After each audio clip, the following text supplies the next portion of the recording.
ഹൈദരാബാദിലെ വനാന്തരങ്ങളിൽ രാധ എന്നു പേരുള്ള ഒരു ആടുണ്ടായിരുന്നു. രാധ വളരെ നിഷ്കളങ്കയായ ഒരു ആടായിരുന്നു. അതുകൊണ്ട് തന്നെ വനത്തിലെ എല്ലാ ജീവികളും ആടിനെ കളിയാക്കുമായിരുന്നു.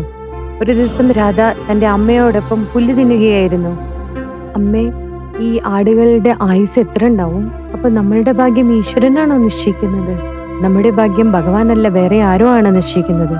ഈ വനത്തിലുള്ള ക്രൂര മൃഗങ്ങളാണ് നമ്മളുടെ ഭാഗ്യം നിശ്ചയിക്കുന്നത്, നമ്മൾ എത്ര കാലം ജീവിക്കണമെന്ന്. രണ്ടുപേരും സംസാരിച്ചു കൊണ്ടിരിക്കെ അവിടേക്ക് ഒരു കുറുക്കനും ചീറ്റയും വരുന്നു. അമ്മേ, അവിടെ നോക്കൂ, കുറുക്കനും ചീറ്റയും നമ്മുടെ നേർക്ക് വരുന്നു. അവർ നമ്മളെ കൊല്ലുവോ? ഇത് കേട്ടതും കുറുക്കൻ ആടിനെ കളിയാക്കിക്കൊണ്ട് പറഞ്ഞു, നിന്നെ കഴിക്കാൻ നമ്മുടെ ഇത്രയും മോശമായ ദിവസം വന്നിട്ടില്ല. നിന്റെ ശരീരത്തിൽ എല്ലല്ലാതെ വേറെ എന്താ ഉള്ളത്? മാംസം ഇല്ല. അപ്പൊ പിന്നെ കഴിക്കുകയാണെങ്കിൽ നമ്മൾ എന്താ കഴിക്കുക? അല്ലെങ്കിൽ തന്നെ ആടിനെ കൊല്ലുന്നത് നമുക്ക് ചേർന്ന പണിയൊന്നുമല്ല. നമ്മൾ ശക്തിശാലിയായ മൃഗങ്ങളെ മാത്രമേ ആക്രമിക്കൂ. ഇത്രയും പറഞ്ഞുകൊണ്ട് രണ്ടുപേരും അവിടെ നിന്ന് പോയി. അമ്മേ, നമ്മളെന്താ ഇത്രയും ശക്തിഹീനരാണോ? നമ്മളെ തിന്നാൻ പോലും പറ്റില്ലെന്നാണോ ഇവർ ചിന്തിക്കുന്നത്? നീ ശക്തിഹീനയല്ല, നിനക്ക് ഇവരെ എതിരിടാൻ കഴിയും. പക്ഷെ നിന്റെ ധൈര്യം കൂട്ടണം. ധൈര്യം കൂട്ടാൻ വേണ്ടി ഞാൻ എന്താണ് ചെയ്യേണ്ടത് അമ്മേ? ഇപ്പോഴത്തേക്ക് നീ വയറ് നിറച്ച് പുല്ല് തിന്നു. പോകാം നമുക്ക് വനത്തിന്റെ അതിർത്തിയിലേക്ക്. രാധ അമ്മയോടൊപ്പം വനാന്തരങ്ങളിൽ പുല്ല് തിന്നാൻ പോയി. രണ്ടുപേരും പുല്ല് തിന്നുകൊണ്ടിരിക്കെ അവിടേക്കൊരു ഭയങ്കരനായ സിംഹം വരുന്നു. അമ്മേ, ഈ സിംഹം നമ്മളെ കൊല്ലൂ. പേടിക്കില്ല മോളെ, പേടിയേക്കാളും പേടിപ്പിക്കുന്ന ചിന്തയാണ് പേടിപ്പിക്കുന്നത്. ഇവർ നമ്മളെ ഒന്നും ചെയ്യില്ല. രണ്ടുപേരും സംസാരിച്ചു കൊണ്ടിരിക്കുമ്പോൾ അവിടേക്ക് ഒരു വേട്ടക്കാരൻ വരുന്നു. നിക്കടാ സിംഹ, ഒരു കാല് മുന്നിൽ വെച്ചാൽ ഞാൻ നിന്നെ തട്ടിക്കളയും.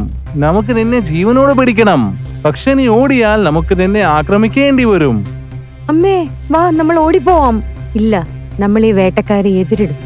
നിനക്ക് വട്ടായി ഓടി ആടെ. ഞാൻ സിംഹമായിട്ട് ഓടാൻ ശ്രമിക്കുമ്പോൾ നീ ആടായിട്ട് എതിർക്കാൻ ചിന്തിക്കുകയാണോ? അമ്മേ, സിംഹം ശരിയാണ് പറയുന്നത്, നമ്മൾ ഓടാം. ഇല്ല. പൊട്ടത്തി, അവരുടെ കയ്യിൽ ആയുധമുണ്ട്. ഓട വേഗം. ഇത്രയും പറഞ്ഞുകൊണ്ട് സിംഹം അവിടെ നിന്ന് ഓടിപ്പോകുന്നു. നിക്കടാ സിംഹ, ഞാൻ പറയുന്നു നിക്കടാ. വേട്ടക്കാരൻ തോക്കെടുത്ത് വെടിവെക്കുന്നു. എന്നിട്ടും സിംഹം ഓടി രക്ഷപ്പെടുന്നു. വേട്ടക്കാരൻ രാധയുടെ നേർക്ക് നോക്കിക്കൊണ്ട് പറഞ്ഞു, സിംഹം ഓടിപ്പോയി. ഇനി നമുക്ക് ഈ ആടിനെ കൊന്ന് ഭക്ഷിക്കാം. സാറേ, നമ്മൾ ഈ മെലിഞ്ഞ ആടിനെ അല്ലാതെ അവളുടെ അമ്മയെ കൊന്ന് ഭക്ഷിക്കാം. ഹഹാ, ആ എല്ലടിയെ കൊന്ന് എന്ത് കിട്ടാനാ? ഒരു മുട്ടാണി പോലും കഴിക്കാൻ പറ്റില്ല. ഇവളുടെ അമ്മയെ തന്നെ കൊല്ലാം. പിന്നെ വേട്ടക്കാരൻ രാധയുടെ അമ്മയുടെ നേർക്ക് വെടിവെക്കുന്നു. ഓ അമ്മേ, ഇവിടുന്ന് ഓടിപ്പോ മോളെ. അമ്മേ, ഞാൻ വിട്ടിട്ട് പോയില്ല മോളെ. സിംഹം കൂടി ഓടിപ്പോയി സ്വന്തം ജീവൻ രക്ഷിക്കാൻ വേണ്ടി. നീ ഒരു വെറും ആടല്ലേ അമ്മേ. നീ മരിച്ചതിന് ശേഷം എന്റെ കയ്യിൽ നഷ്ടപ്പെടാനായി ഒന്നുമില്ല. ഞാൻ ഇനി ആരെയും പേടിക്കില്ല. അമ്മേ നോക്കിക്കോ, ഒരു ദിവസം ഞാൻ ഈ വനത്തിലെ ശക്തിശാലിയാകും. രാധയുടെ വാക്കുകൾ കേട്ട് അമ്മയ്ക്ക് വളരെ ആശ്വാസം തോന്നി. ഇനി എനിക്ക് സന്തോഷമായി മരിക്കാം, കാരണം നിന്റെ ഹൃദയം ഇപ്പോൾ സിംഹത്തിനെക്കാട്ടിലും ശക്തിയുള്ളതായി തീർന്നിരിക്കുന്നു. അമ്മയുടെയും മകളുടെയും സംസാരം വളരെ ദൂരെ കുറ്റിക്കാടുകൾക്കിടയിൽ പതിഞ്ഞിരിക്കുന്ന സിംഹം കേൾക്കുന്നു. അങ്ങനെ രാധയുടെ അമ്മ മരിച്ചു പോകുന്നു. ഓ ഓ ആ അമ്മേ, അമ്മേ, അമ്മേ. അങ്ങനെ കുറച്ചു ദിവസങ്ങൾ അങ്ങനെ പോയി. ഒരു ദിവസം രാധ തന്റെ അമ്മയെ ഓർത്ത് വളരെ ഉദാസീനയായി ഇരിക്കുകയായിരുന്നു. അപ്പോൾ പെട്ടെന്ന് അവളുടെ കാതുകളിൽ അമ്മയുടെ ശബ്ദം കേൾക്കാൻ തുടങ്ങി. എന്താ ആലോചിക്കുന്നത് രാധ? നിന്റെ വാക്കുകൾ പാലിക്കൂ. ഈ വനത്തിലെ ഏറ്റവും ശക്തിശാലിയായി കാണിക്കൂ. അമ്മയുടെ ശബ്ദം കേട്ടതും രാധയുടെ കണ്ണുകളിൽ പ്രതികാരത്തിന്റെ അഗ്നി ആളിക്കത്താൻ തുടങ്ങി. ആ അമ്മേ, ഞാൻ ഇന്ന് തന്നെ ബല്ലുവിന്റെ അടുത്ത് പോയി ട്രെയിനിങ് ആരംഭിക്കാം. പിന്നെ രാധ ബല്ലുവിന്റെ അടുത്തേക്ക് നടന്നു തുടങ്ങി. തന്റെ പാഠശാലയിൽ എത്തിയ ആടിനെ കണ്ട് ബല്ലു പറഞ്ഞു, എടി ആടെ, നീ എന്തിനാ ഇവിടെ വന്നിരിക്കണേ? ഞാൻ യുദ്ധം ചെയ്യാനുള്ള ട്രെയിനിങ് എടുക്കാൻ ആഗ്രഹിക്കുന്നു. ഞാൻ കരാട്ടെ പഠിച്ച് ഈ വനത്തിലെ ഡോൺ ആകാൻ ആഗ്രഹിക്കുന്നു. നിനക്ക് ഈ കാടിന്റെ വില്ലത്തിയാവാനുള്ള ആഗ്രഹം എന്തുകൊണ്ടാണെന്ന് എന്നോട് പറയാമോ? ഞാൻ എന്റെ കണ്ണുകൾക്ക് മുമ്പിൽ എന്റെ അമ്മ മരിച്ചു പോകുന്നത് കണ്ടു. ഞാൻ ഡോൺ ആയതിനു ശേഷം ഈ വനത്തിലുള്ള ക്രൂര മൃഗങ്ങളിൽ നിന്ന് സാധുമൃഗങ്ങളെ രക്ഷിക്കാൻ ആഗ്രഹിക്കുന്നു. ഞാൻ നിന്നെ തീർച്ചയായും പഠിപ്പിക്കാം. കാരണം കാട്ടിൽ വേടന്മാർ വരുമ്പോ എല്ലാവരും ഓടും. നമ്മുടെ രാജാവ് സിംഹം പോലും ഓടിപ്പോകും. എന്തായാലും ധീരനായ ഒരു ആടെങ്കിലും വന്നല്ലോ. കുറച്ച് സമയത്തിനകം രാധയുടെ ട്രെയിനിങ് തുടങ്ങും. രാധയുടെ ആദ്യത്തെ ട്രെയിനിങ് ദിവസം വളരെ നന്നായി പോയി. അടുത്ത ദിവസം രാധ പിന്നെയും കുരങ്ങന്റെ പാഠശാലയിലെത്തി. ഇന്ന് ഞാൻ എന്നെ ജീവൻ രക്ഷിക്കാനുള്ള സൂത്രം പഠിപ്പിച്ചു തരാം. ജീവൻ രക്ഷിക്കാനല്ല, ജീവൻ എടുക്കാനുള്ള തന്ത്രങ്ങളാണ് പറഞ്ഞു തരേണ്ടത്. രാധയുടെ വാക്കുകൾ കേട്ടതും കുരങ്ങൻ വളരെ ആശ്ചര്യചകിതനായി. ജീവനെ കൊല്ലാൻ പഠിപ്പിച്ചാൽ നീ പേടിച്ചു ഓടില്ലാലോ. കാലുകൾ പിറകോട്ടാണ് എടുക്കേണ്ടതെങ്കിൽ ഞാൻ എന്തിനാ പിന്നെ ഇവിടേക്ക് വരുന്നത്? ഒരു ദിൻ സിംഹമായി പോരാടേണ്ടി വന്നാൽ ആ ദിവസത്തിനു വേണ്ടി ഞാൻ കാത്തിരിക്കും. ഇത് കേട്ടതും കുരങ്ങൻ വളരെ സന്തോഷവാനായി.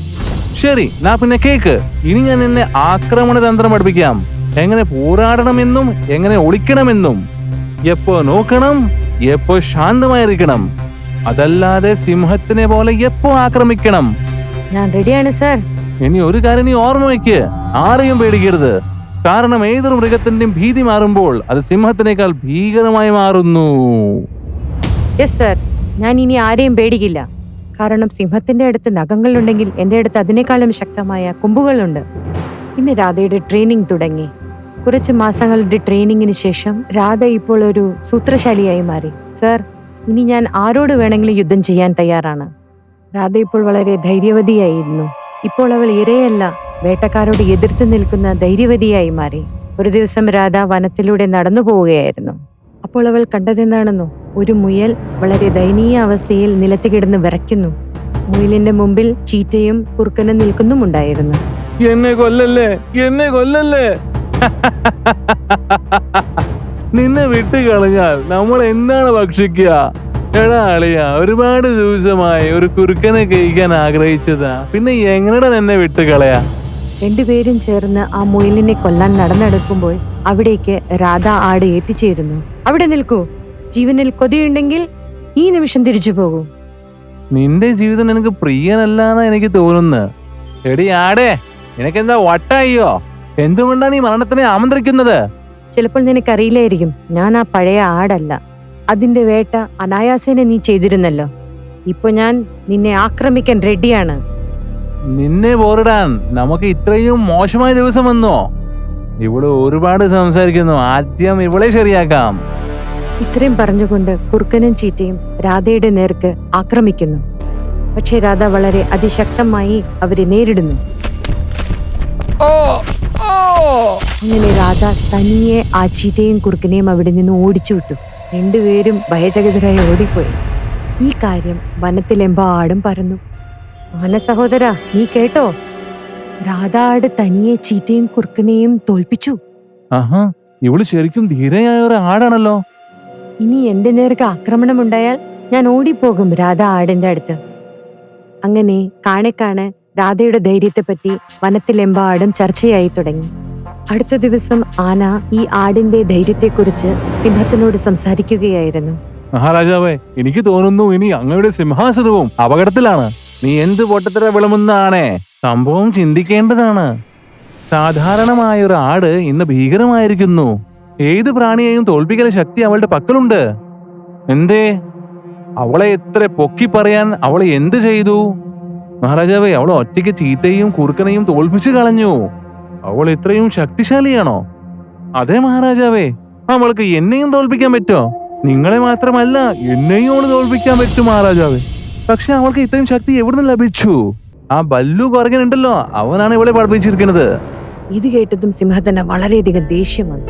ഞാൻ എപ്പോ കുരങ്ങനെ അന്വേഷിച്ചു വരാം. അങ്ങനെ സിംഹം വളരെ ദേഷ്യത്തോടുകൂടി കുരങ്ങന്റെ പാഠശാലയിലേക്ക് എത്തിച്ചേർന്നു. ബല്ലോ, നീയാണോ ആടിനെ ആക്രമിക്കാൻ പഠിപ്പിച്ചത്? അതെ മഹാരാജാവേ. എന്നോട് പറയാമോ നീ എന്തുകൊണ്ട് അവളെ പഠിപ്പിച്ചു? മഹാരാജാവേ, വേടന്മാരെ അവളുടെ അമ്മയെ കൊന്നപ്പോ നിങ്ങള് അവളെ രക്ഷിച്ചുവോ? ഇല്ല, അന്ന് ഞാൻ വേടന്മാരെ കണ്ട് പേടിച്ചു. സ്വയരക്ഷ ചെയ്യാൻ അവൾക്ക് അധികാരമില്ലേ? അധികാരമുണ്ട്. പക്ഷെ ഒരു ദിവസം അവൾ എന്റെ സിംഹാസനം വലിച്ചെടുത്താലോ? ഇതും സംഭവ്യമാണ് മഹാരാജാവേ. നിങ്ങൾ മഹാരാജാവായിട്ട് ചെയ്യാൻ പറ്റാത്ത കാര്യം അവൾ മാത്രം ഒരു ആടായി ചെയ്ത് കാണിച്ചു തന്നു. ശക്തിശാലിയായതിനു ശേഷം അവളെ എല്ലാ പ്രാണികളുടെയും രക്ഷ ചെയ്യുന്നു. ഇത് കേട്ടതും സിംഹം വളരെ ദേഷ്യത്തോടു കൂടി അവിടെ നിന്നും പോയി. എടി കുറുക്കത്തി, നീ ബുദ്ധിശാലിയാണ്. ആടിനെ കൊല്ലല സൂത്രം എനിക്ക് പറഞ്ഞതാ. മഹാരാജ്, അങ്ങ് ശക്തിമാന്മാരായ ജീവികളുടെ ദ്വന്ദ്വയുദ്ധം പ്രഖ്യാപിക്കൂ. എല്ലാ ബലവാന്മാരെയും തമ്മിലടിപ്പിക്കൂ. ഏതെങ്കിലും ജീവി എന്തായാലും ആ ആടിനെ തോൽപ്പിക്കും. അടുത്ത ദിവസം സിംഹം സഭ വിളിക്കുന്നു. കൂട്ടരേ, ആടിന്റെ വീരഗാഥ ഞാൻ ഒരുപാട് കേട്ടു. എന്ന് എനിക്ക് കാണണം. ആട് ശരിക്കും ധീരയാണോ അതോ അല്ലയോ? ആടിനെ തോൽപ്പിക്കാൻ ഇവിടെ ആരെങ്കിലും ഉണ്ടോ? ആടിനോട് യുദ്ധം ചെയ്യാനായി ഒരുത്തനും മുന്നോട്ട് വരുന്നില്ല. മഹാരാജാവേ, എല്ലാ പ്രാണികളെയും സംരക്ഷിച്ച കാരണം ഇവളെ ആരെയും പോരിടില്ല. മഹാരാജാവേ, അങ്ങ് മഹാബലിയാണ്. അങ്ങ് എന്നെ ഇവളോട് പോരിടൂ. ആ മഹാരാജാവേ, ഞാൻ അങ്ങയോട് യുദ്ധം ചെയ്യാൻ തയ്യാറാണ്. നിങ്ങൾ റെഡിയാണോ? ആടിന്റെ വെല്ലുവിളി കേട്ട് അവസാനം സിംഹം തന്നെ ഇറങ്ങി പുറപ്പെടുന്നു. കുറച്ചു നേരത്തിനകം 2 മഹാശക്തന്മാരുടെ യുദ്ധം ആരംഭിക്കുന്നു.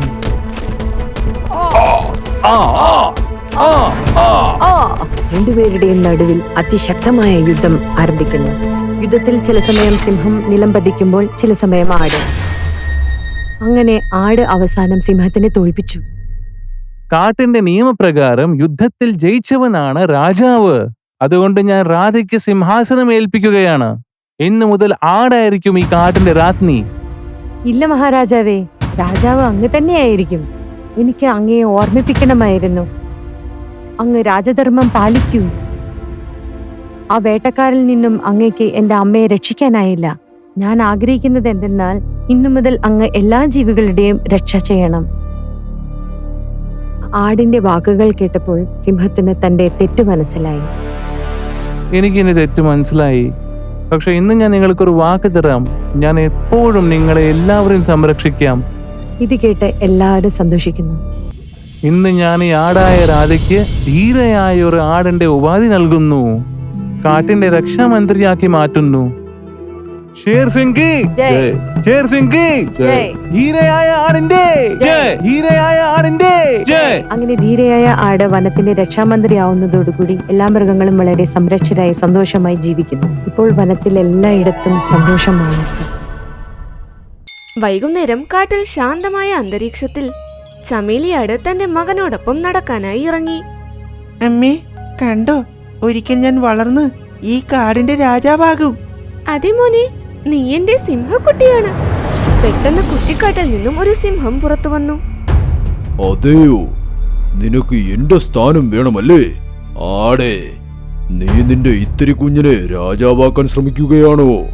ഇല്ല ഷേർ സിംഗ്, ഞങ്ങൾ വെറുതെ അങ്ങനെയൊക്കെ സംസാരിച്ചതാ. നിന്റെ വാക്കുകൾ ഞാൻ എങ്ങനെ വിശ്വസിക്കും? ഇവനെ ഞാൻ ജീവനോടെ വെറുതെ വിടില്ല. ചമേലിക്ക് ഷേർ സിംഗിന്റെ ഉദ്ദേശം മനസ്സിലായി.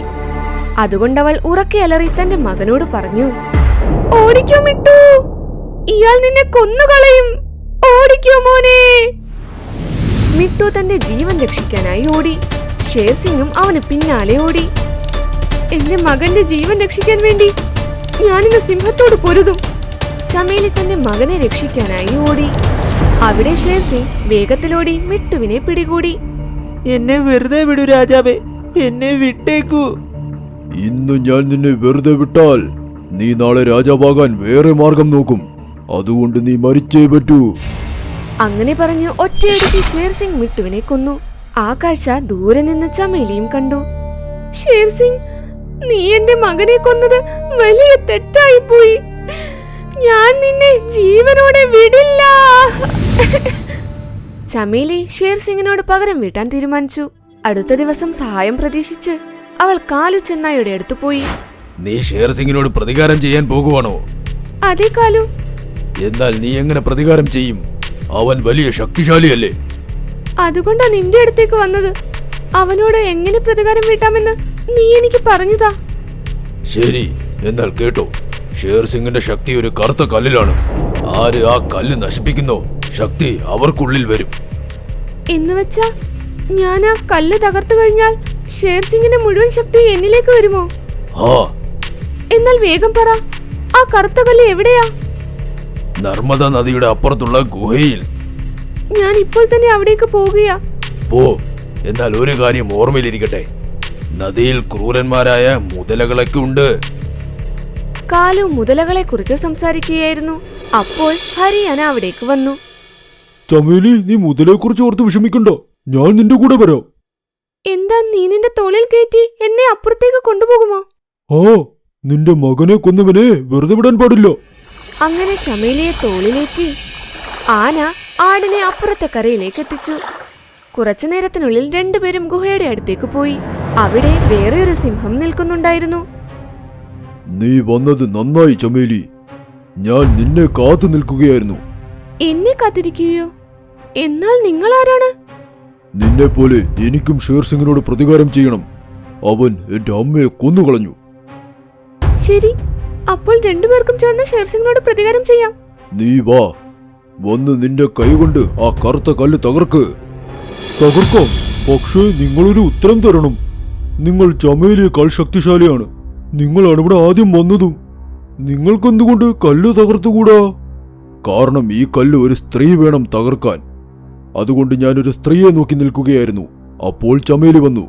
രുദ്രസിംഗിന്റെ മറുപടിയിൽ തൃപ്തനായി ആന പറഞ്ഞു. ചമേലി കല്ല് പോയി തകർത്തോ? ചമേലി കല്ലിൽ ആഞ്ഞു ചവിട്ടി. കല്ല് ഉടയുകയും ചെയ്തു. ഇത് കണ്ട് രുദ്രസിംഗ് ഉറക്കെ ചിരിക്കാൻ തുടങ്ങി. ഇനി കാടിന്റെ രാജാവാകുന്നതിൽ നിന്നും എന്നെ ആരും തടയില്ല. ആരും തടയില്ല. അപ്പോൾ നീ എന്നോട് കള്ളം പറഞ്ഞതാണോ? നിനക്ക് ഷേർസിംഗിനോട് പ്രതികാരം ചെയ്യണമെന്ന്? എന്റെ സുഹൃത്തെ, കാര്യം കാണാൻ കഴുതക്കാലം പിടിക്കണമെന്നല്ലേ? അപ്പോൾ ഷേർസിംഗ് നിന്റെ അമ്മയെ കൊന്നതല്ലേ? ഇല്ല, എന്റെ സുഹൃത്തെ, സ്വന്തം അമ്മയെ എന്തിനു കൊല്ലണം? നിന്റെ അമ്മ? ആ, ഷേർസിംഗ് എന്റെ സഹോദരനാണ്. എനിക്ക് അവന്റെ സിംഹാസനം വേണം. അതുകൊണ്ട് ഞാൻ നിങ്ങളോട് കള്ളം പറഞ്ഞതാണ്. എന്നാൽ കറുത്ത കല്ല് ഞാനല്ലേ തകർത്തത്? കല്ലിന്റെ ശക്തി എന്നിലല്ലേ വരികയുള്ളൂ. വെറുതെ കല്ല് പൊട്ടിച്ചാൽ മാത്രം ശക്തി കിട്ടില്ല. ശക്തി കിട്ടാൻ കല്ല് തകർത്തതിന് ശേഷം ഒരു കാര്യം കൂടി ചെയ്യണം. ഒരു കാര്യം കൂടി ചെയ്യണമെന്നോ? അതെന്താ? അത് ഞാൻ നിങ്ങളോട് പറയില്ല. കല്ല് ഞാൻ തകർത്തു കളഞ്ഞു, പക്ഷേ എന്നിൽ ശക്തി വന്നില്ലല്ലോ. അപ്പോൾ ആ സിംഹം പറഞ്ഞത് സത്യമാ? ആ, പക്ഷെ അവൻ ഇത് പറഞ്ഞില്ല, കല്ല് പൊട്ടിച്ച ശേഷം എന്തു ചെയ്യണമെന്ന്. ഇതിന്റെ ഉത്തരം കാലിച്ചെന്നായി തന്നെ പറയണം. അങ്ങനെ രണ്ടുപേരും മുതലകളിൽ നിന്നും വീണ്ടും രക്ഷപ്പെട്ട് കാലിച്ചെന്നായുടെ അടുത്തേക്ക് പോയി. കാലു, ചമേലി ആ കല്ല് തകർത്തു, പക്ഷേ നീ പറഞ്ഞില്ല പിന്നെ എന്ത് ചെയ്യണമെന്ന്. പിന്നെ എന്ത് ചെയ്യണമെന്ന് എനിക്കും അറിയില്ല. ഇത് അറിയണമെങ്കിൽ ബാബയുടെ അടുത്തേക്ക് പോകേണ്ടി വരും. ബാബയുടെ അടുത്തോ? ആ, കാലിക്കുന്നിന്റെ പുറകിൽ ഒരു പഴയ മന്ദിരത്തിൽ അഘോരി ബാബയുടെ അടുത്തേക്ക് പോകേണ്ടി വരും. ജയ് ബാബാജി. പറയവാടേ, നീ എന്തിനിവിടെ വന്നു? ബാബ, ഷേർസിംഗ് എന്റെ മോനെ കൊന്നു. എനിക്ക് അവനോട് പ്രതികാരം ചെയ്യണം. അത് ശരി, അപ്പോൾ നീ ആ കല്ല് തകർത്തിട്ട് വന്നിരിക്കുകയാണ് അല്ലേ? അതെ ബാബ. ശരി. ഓം ഹീം ക്ലീം ചമുണ്ടായി നമ. ഓം ഹീം ക്ലീം ചമുണ്ടായി നമ. കല്ല് തകർക്കുന്ന സമയം നിന്റെ ഒപ്പം മറ്റൊരാളും ഉണ്ടായിരുന്നില്ലേ? അവൻ എവിടെയാണ്? അയാളൊരു വഞ്ചകനായിരുന്നു ബാബ. അയാൾ എന്നെ കളിപ്പിച്ച് കടന്നു കളഞ്ഞു. അവൻ ഷേർസിംഗിന്റെ വാല് മുറിക്കുന്നതിനെ തടയണം, അല്ലെങ്കിൽ മുഴുവൻ ശക്തിയും അവന്റെ ഉള്ളിലേക്ക് പോകും. അതിന്റെ അർത്ഥം കല്ല് തകർത്തതിനു ശേഷം ഷേർസിംഗിന്റെ വാലും മുറിക്കണോ? അതെ, വേഗം പോയി അവനെ തടയാൻ നോക്കൂ. ആനയും ചമേലിയും വേഗം തന്നെ കാട്ടിലേക്ക് ഓടിപ്പോയി. വഴിയിൽ അവർ ലീനക്കുറുക്കനെ കണ്ടു. ഇത്രയും വേഗം എവിടേക്കാ പോകുന്നത്? എന്തെങ്കിലും പ്രശ്നമുണ്ടോ? ഇതുവരെ പ്രശ്നമില്ല, എന്നാൽ ഞങ്ങൾ സമയത്തിന് എത്തിയില്ലെങ്കിൽ പ്രശ്നമാകും. അയ്യോ, എന്നോടും കൂടി പറ, ഞാനും നിങ്ങളെ സഹായിക്കാൻ വരട്ടെ. അപ്പോൾ ചമേലി കുറുക്കനോട് എല്ലാ കാര്യങ്ങളും പറഞ്ഞു. ഓ ശരി, ഷേർസിംഗിനോട് പ്രതികാരം ചെയ്യണം, രുദ്രസിംഗിനെ തടയണം. ഹാ, രുദ്രസിംഹിനെ ഞാൻ എന്റെ പ്രണയവലയത്തിലാക്കി തടയാം. ഞങ്ങൾക്ക് വേണ്ടി നീ എന്തിനാ നിന്റെ ജീവൻ പണയം വെക്കുന്നത്? കാരണം ആ ദുഷ്ടൻ എന്റെ കാമുകനെ കൊന്നുകളഞ്ഞു. കുറുക്കൻ പറയുന്നത് കേട്ട് ചമേലിയും ആനയും അവളെ തങ്ങളുടെ ഒപ്പം കൂട്ടി. വഴിയിൽ അവർ ഒരു പരുന്തിനെ കണ്ടു. കുറുക്ക, നീ എന്നെ ഇവിടെ തനിച്ചാക്കി ഇവരോടൊപ്പം എവിടേക്കാണ് പോകുന്നത്? ഇതെന്റെ സുഹൃത്താണ്, ഇവനെയും കൂടി നമ്മുടെ കൂടെ കൊണ്ടുപോകാം. എന്നാൽ ഇവൻ നമ്മളെ എങ്ങനെ സഹായിക്കാനോ? ഇവൻ ഷേർസിംഗിന്റെ കണ്ണിൽ കുത്താൻ സഹായിക്കും. ആനച്ചേട്ടാ, കുറുക്കൻ പറഞ്ഞത് ശരിയാ. പരുന്തിനെ നമുക്ക് ആവശ്യം വരും. ഞാനും നിങ്ങളുടെ ഒപ്പം വരുവാ. ഞാൻ നിങ്ങൾ പറയുന്നത് കേട്ടു. എനിക്കും ഷേർസിംഗിനോട് പ്രതികാരം ചെയ്യണം. ഷേർസിംഗുമായി നിനക്കെന്താ പ്രശ്നം? ഷേർസിംഗ് ഒരുപാട് തവണ എന്റെ തേൻ കൂടെ അടിച്ചു മാറ്റിയിട്ടുണ്ട്. എനിക്കും അവനോട് പ്രതികാരം ചെയ്യണം. ചമേലി എല്ലാവരെയും തന്റെ കൂടെ കൂട്ടി പോവുകയായിരുന്നു. വഴിയിൽ അവർ ബല്ലു കുരങ്ങനെ കണ്ടു. എല്ലാവരും നടന്നു വരുന്നത് കണ്ട് ബല്ലു കുരങ്ങൻ സന്തോഷിച്ചു. ആഹാ, ഇത്രയും ജനക്കൂട്ടം ഇവിടേക്ക് വരുന്നുണ്ടല്ലോ. ഇന്ന് കച്ചവടം പൊടിക്കും. ബല്ലു, ഏത് ദിവസത്തിനാണോ നീ കാത്തിരുന്നത്? ആ ദിവസം ഇന്ന് വന്നു. എന്റെ കൂടെ വാ. എന്താ നിങ്ങൾ ഷേർ സിംഗിനോട് പ്രതികാരം ചെയ്യാൻ പോവുകയാണോ? ഹാ, ഷേർ സിംഗിനോടും പിന്നെ രുദ്രസിംഗിനോടും ഞങ്ങൾ പ്രതികാരം ചെയ്യാൻ പോവാ. എന്റെ ഭാര്യയും അവനാണ് കൊന്നത്. ഞാനും നിങ്ങളുടെ ഒപ്പം വരുവാ. ഇത് കേട്ടപ്പോൾ കഴുതപ്പുലിയുടെ ചെവികൾ എഴുന്നേറ്റ് നിന്നു. എനിക്കും പഴയ കണക്കുകൾ തീർക്കണം. ഞാനും നിങ്ങളുടെ ഒപ്പം വരുവാ. എല്ലാവരും ഒത്തുചേർന്ന് ഷേർ സിംഗിന്റെ അടുത്തേക്ക് പോയി. അപ്പോൾ ദൂരെ രുദ്രസിംഗ് ഷേർ സിംഗിന്റെ അടുത്തേക്ക് പോകുന്നതവർ കണ്ടു. ലീനക്കുറുക്ക, ദാ പോകുന്നു നിന്റെ വേട്ട. പോയി അവനെ നിന്റെ പ്രേമവലയത്തിൽ വീഴ്ത്ത്. ബുദ്ധിമതിയായ കുറുക്കൻ പതുക്കെ സിംഹത്തിന്റെ അടുത്തേക്ക് പോയി. കാട്ടിലെ രാജാവാകാൻ പോകുന്ന ആൾക്ക് ലീനക്കുറുക്കന്റെ പ്രണാമം. ആഹാ, നിനക്കെങ്ങനെ അറിയാം ഞാൻ രാജാവാകാൻ പോവുകയാണെന്ന്? തന്റെ കാമുകന്റെ എല്ലാ ചലനത്തിലും കണ്ണുവെക്കുന്നത് ഒരു കാമുകിയുടെ ജോലിയല്ലേ രാജാവേ? കുറുക്കന്റെ സ്നേഹം നിറഞ്ഞ വാക്കുകൾ കേട്ട് രുദ്രസിംഹിന് സന്തോഷമായി. കുറുക്കൻ രുദ്രസിംഗിനെ പ്രണയവലയത്തിൽ വീഴ്ത്തി. വാ, നമുക്ക് ഷേർ സിംഗിന്റെ അടുത്തേക്ക് പോകാം. എല്ലാ മൃഗങ്ങളും മിണ്ടാതെ ഷേർ സിംഗിന്റെ അടുത്തേക്ക് ഓടിപ്പോയി. നീ എന്നെ എത്രത്തോളം പ്രേമിക്കുന്നു? എന്റെ ജീവനേക്കാളേറെ. നീ എനിക്ക് വേണ്ടി എന്ത് ചെയ്യും? ഞാൻ എന്റെ ജീവൻ വരെ തരും. എന്നാൽ കൊടുക്ക്. കഴുതപ്പുലിയെ അവിടെ കണ്ട് കുറുക്കൻ വിയർക്കാൻ തുടങ്ങി. ഇനി നിനക്ക് രക്ഷപ്പെടാൻ പറ്റില്ല കുറുക്ക. കഴുതപ്പുലി എന്നോട് എല്ലാം പറഞ്ഞു. പെട്ടെന്ന് രുദ്രസിംഹ് കുറുക്കനെ ആക്രമിച്ചു. അവർ ഷേർ സിംഗിനെ കൊല്ലാൻ പോയതാണ്. എന്നാൽ ആരും ജീവനോടെ തിരിച്ചു വരില്ല. കാരണം ഷേർ സിംഗിനെ കൊല്ലാനുള്ള മാർഗം എനിക്ക് മാത്രമേ അറിയൂ. എല്ലാവരും എന്താ ഇവിടെ? ഞങ്ങൾക്ക് താങ്കളുടെ കാല് തൊട്ട് വന്ദിക്കണം രാജാവേ. എന്നാൽ ഞാൻ നിന്റെ മകനെ കൊന്നതല്ലേ? എന്നിട്ടും എന്റെ ഭാര്യയെ കൊന്നതും നിങ്ങളല്ലേ മഹാരാജാവേ? പിന്നെ എന്റെ തേനീച്ചക്കൂടും നിങ്ങൾ ഒരുപാട് കൊണ്ടുപോയിട്ടുണ്ട്. എന്നിട്ടും ഞങ്ങൾ അടുത്തേക്ക് വരാൻ ഇഷ്ടപ്പെടുന്നു. എല്ലാവരും എന്നെ കൊണ്ട് പേടിച്ചെന്ന് തോന്നുന്നു. എന്നാൽ ശരി, എന്നാൽ ഓരോരുത്തരായി അടുത്തേക്ക് വരൂ. നിങ്ങൾ എന്തിനാണ് ഇങ്ങനെ എന്റെ അടുത്തേക്ക് വരുന്നത്? നിങ്ങളുടെ ഉദ്ദേശം ശരിയല്ലെന്ന് തോന്നുന്നു. ഞങ്ങൾ നിന്നെ കൊല്ലാൻ വന്നതാ ഷേർ സിംഗ്. നിന്നെ കൊന്ന് ഞങ്ങൾ ഞങ്ങളുടെ പ്രതികാരമെല്ലാം തീർക്കും. എന്റെ ചേട്ടനെ കൊല്ലുന്നത് അത്ര എളുപ്പമല്ല. രുദ്രസിംഹിനെ അവിടെ കണ്ട് എല്ലാവരും ഞെട്ടിത്തെറിച്ചു. എന്നെ ഇവിടെ കൊണ്ട് നിങ്ങൾ ഞെട്ടിപ്പോയി അല്ലേ? നിങ്ങൾ ചിന്തിക്കുന്നുണ്ടായിരിക്കും നിങ്ങളുടെ സുഹൃത്ത് കുറുക്കൻ എവിടെ പോയെന്ന്, അല്ലേ? പറയൂ ദുഷ്ട, കുറുക്കൻ എവിടെ? അവളെ ഞാൻ ദൈവത്തിന്റെ അടുത്തേക്ക് പറഞ്ഞയച്ചു. എങ്ങനെയാണോ കുറുക്കനെ ഞാൻ ദൈവത്തിന്റെ അടുത്തേക്ക് അയച്ചത്, കൃത്യം അതുപോലെ തന്നെ എന്റെ സഹോദരൻ ഷേർ സിംഗിനെയും അയക്കാൻ പോവുകയാ. കാര്യം ഷേർ സിംഗിനെ കൊല്ലാനുള്ള മാർഗം എനിക്ക് മാത്രമേ അറിയൂ. നീ ഷേർ സിംഗിനെ കൊന്ന് രാജാവാകാൻ പോകുവാണോ? എന്നാൽ നിന്റെ ഉദ്ദേശം നടക്കില്ല. കാരണം ഷേർ സിംഗിനെ എങ്ങനെ കൊല്ലണമെന്ന് ഞങ്ങൾക്കും അറിയാം. ഇത് കേട്ടപ്പോൾ ഷേർ സിംഗും രുദ്രസിംഹും വിയർക്കാൻ തുടങ്ങി. ഷേർ സിംഗിന്റെ വാലിലാണ് അയാളുടെ ശക്തി. ഇന്ന് ഞങ്ങൾ ഇയാളുടെ ശക്തിയെ നശിപ്പിച്ച് അവനെ കൊന്നുകളയും. പരുന്തിനെ വിളിച്ചതും പരുന്ത് വേഗം പറന്നു വന്ന് ഷേർ സിംഗിന്റെ കണ്ണുകൾ കൊത്തി. ബല്ലു! ബല്ലു വേഗത്തിൽ കത്രികയെടുത്ത് ചമേലിക്ക് നേരെ എറിഞ്ഞു. പെട്ടെന്ന് തന്നെ ചമേലി വാലും മുറിച്ചു കളഞ്ഞു. ഷേർ സിംഗിന്റെ വാല് മുറിച്ചതും സകല ശക്തിയും ചമേലിയിൽ വന്നു. ശക്തി കിട്ടിയതും ആദ്യം തന്നെ അവൾ ഷേർ സിംഗിനെ കൊന്നു. പിന്നെ രുദ്രസിംഗിനെ നന്നായി അടിച്ചു. ദുഷ്ടരാജാവ് മരിച്ചത് കണ്ട് എല്ലാവരും സന്തോഷിച്ചു. ചമേലി, ഞങ്ങൾ എല്ലാവരും പ്രതികാരം ചെയ്തു. ഞങ്ങൾക്ക് തോന്നുന്നത് നീ കാടിന്റെ റാണിയായി ഞങ്ങളെ സംരക്ഷിക്കണമെന്നാണ്. ഷേർ സിംഗിനെ കൊന്ന് ചമേലി കാടിന്റെ റാണിയായി. അന്നു മുതൽ കാട്ടിൽ സമാധാനം നിറഞ്ഞു. അങ്ങനെ എല്ലാ ജീവികളും തന്റെ ജീവിതം നന്നായി ജീവിച്ചു. നിങ്ങൾക്ക് ഞങ്ങളുടെ ഈ വീഡിയോ ഇഷ്ടമായെങ്കിൽ ദയവായി ഞങ്ങളുടെ ചാനൽ സബ്സ്ക്രൈബ് ചെയ്യുക. പിന്നെ ഈ വീഡിയോ ലൈക്കും ഷെയറും ചെയ്യാൻ മറക്കരുത്. നന്ദി, നമസ്കാരം.